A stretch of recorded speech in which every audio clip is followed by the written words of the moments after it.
EricGWilson, Against Happiness, in Praise of Melancholy.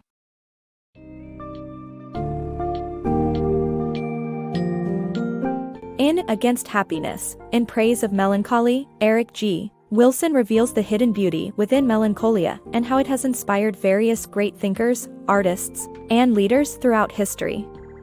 Differentiating between the charms of true beauty and the artificial appeal of pretty things, Wilson encourages readers to embrace their low moods rather than seek constant happiness. With the help of various influential figures from Carl Jung to John Lennon, the book delves into the mechanisms behind creativity and introspection, the impact of happiness on modern society, and the importance of recognizing and facing existential anxieties.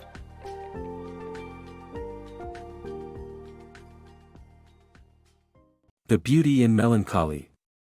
Melancholy or depression can trigger creativity and achievement for some people, including some of history's notable figures like Hemingway, Pollock, Churchill, and Freud. Many artists and writers created their greatest works while experiencing melancholia, including Virginia Woolf, Georgia O'Keeffe, and Joni Mitchell. Melancholy can offer an assault of truth, exposing the darker parts of ourselves, which can lead to the creation of beautiful art that would not have been possible without it. Beauty in melancholy.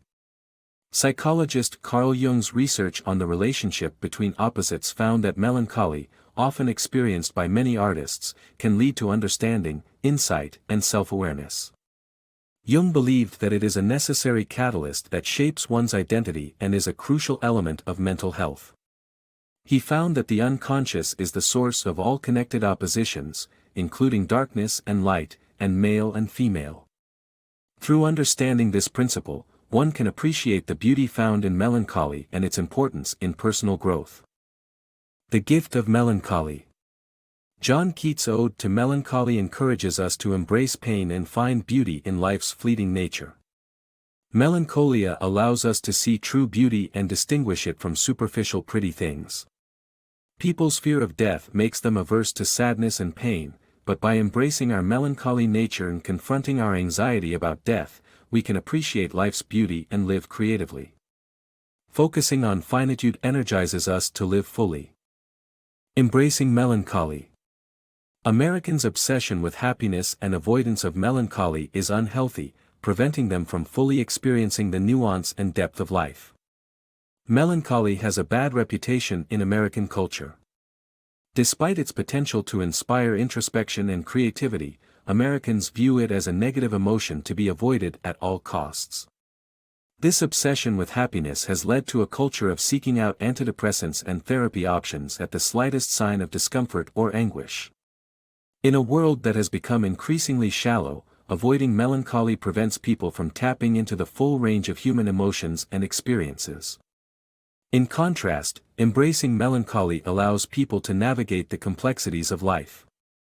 Melancholy sparks grand thoughts and inspires vital creativity, providing an avenue for individuals to question their reality and find deeper meaning. In a society that tends to view things at their surface level, melancholy encourages individuals to look beyond the superficial. Motivational and self-help experts have become the high priests and priestesses of a culture where happiness is considered to be a religion. They offer 10-step guides that promise to lead individuals on a path towards everlasting happiness. However, these promises are artificial and unrealistic. True happiness comes from experiencing the predictable dualities of life, including darkness and light, joy and melancholy. Philosopher Alan Watts recognized that there is a contradiction in wanting to be perfectly secure in a universe that is inherently fluid and ever-changing. The constant pursuit of happiness prevents individuals from embracing the natural cycles of life, and ultimately hinders their ability to experience life fully. In conclusion, Americans need to recognize the value of melancholy and embrace it for all that it has to offer. By doing so, they can tap into the full range of human emotions and experiences, allowing them to navigate the complexities of the world in a more nuanced and meaningful way. Pursuing happiness in America. Pursuing happiness has been a long-standing pursuit of Americans, dating back to the nation's earliest settlers. Their perseverance and optimism in the face of great adversity paved the way for future generations that sought both bounty and fulfillment of dreams. This mindset was later propagated by leaders like Benjamin Franklin, who believed that happiness and riches were attainable for anyone who worked hard.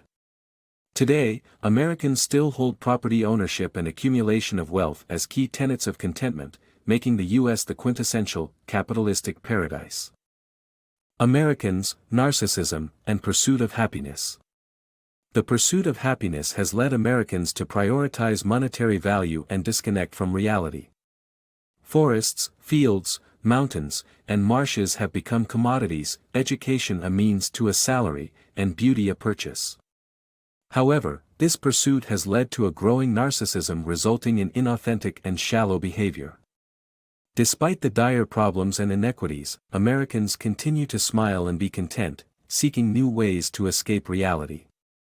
To live honestly and responsibly, Americans must recognize deeper and more unsettling emotions about the world around them.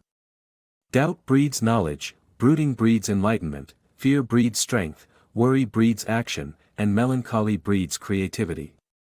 The pursuit of everlasting bliss amid danger and misery makes Americans superficial and silly. The melancholic side of Jesus. The popular notion that Jesus lived an emotionally stable life is misguided. In reality, he often felt deep fear and doubt, like modern-day melancholics. European paintings like Grunewald's The Crucifixion depict Jesus as a man of sorrows.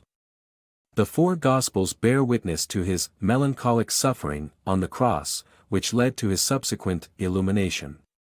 Carl Jung believed that Jesus's life is the perfect parable for how the psyche shifts from melancholy to self-awareness and knowledge.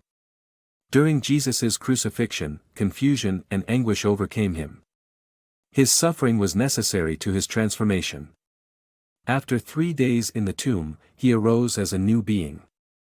Similarly, melancholic people move through phases of self-doubt and sadness towards a deeper understanding of themselves and their lives, often resulting in fresh insights and creative thoughts.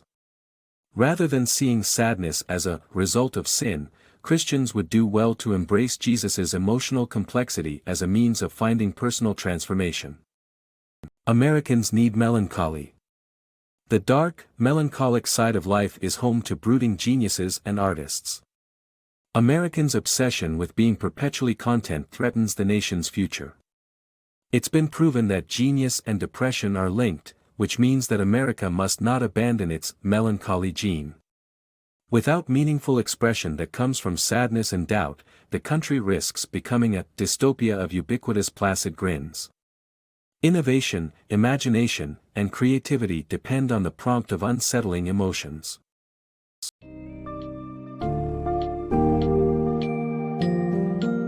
Wilson's work represents a compelling argument for the celebration of melancholy, revealing its role in navigating the complexities of life and carving a path towards self-awareness and creativity. He urges readers to question the unrelenting pursuit of happiness and consider how authenticity, strength, and meaningful action can arise from melancholic states.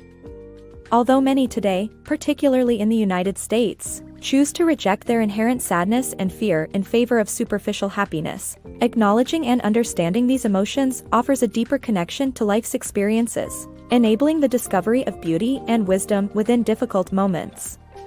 By embracing and appreciating our melancholy, we may ultimately find greater joy, purpose, and fulfillment in our lives.